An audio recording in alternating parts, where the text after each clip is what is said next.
The state of the economy today is deeply worrying. The last quarter's GDP growth rate of 5% signals that we are in the midst of a prolonged slowdown. India has the potential to grow at a much faster rate, but all-round mismanagement by the Modi government has resulted in this slowdown. It is particularly distressing that the manufacturing sector's growth is tottering at 0.6%. This makes it very clear that our economy has not yet recovered from the man-made blunders of demonetization and a hastily implemented GST. Domestic demand is depressed and consumption growth is at an 18-month low.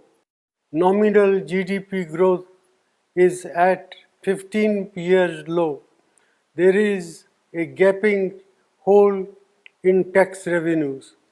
Tax buoyancy remains elusive as businessmen, small and big, are hounded and tax terrorism continues unabated. Investor sentiment are in doldrum. These are not the foundations for economic recovery. The Modi government's policies are resulted in massive jobless growth. More than 3.5 lakh jobs have been lost in the automobile sector alone. There will similarly be large-scale job losses in the informal sector, hurting our most vulnerable workers. Rural India is in terrible shape. Our farmers are not receiving adequate prices and rural incomes have declined. The low inflation rate that the Modi government likes to showcase comes at the cost of our farmers and their income by inflicting misery on over 50% of India's population. Institutions are under attack and their autonomy is being eroded. The resilience of the Reserve Bank will be tested after its record transfer of rupees 1.76 lakh crores to the government, which claims that it does not have a plan on what it will do with this windfall.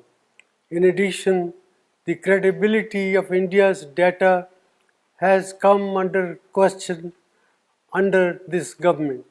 Budget announcements and rollbacks have shaken the confidence of international investors.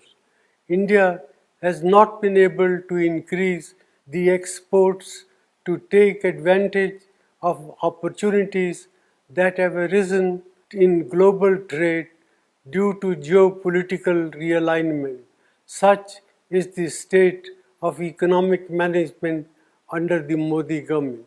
Our youth, our farmers and our farm workers, entrepreneurs and the marginalized sections deserve better. India cannot afford to continue down this path. Therefore, I urge the government to put aside vendetta politics and reach out to all sane voices and thinking mind to steer our economy out of this man-made crisis. Press the bell icon on the YouTube app and never miss another update.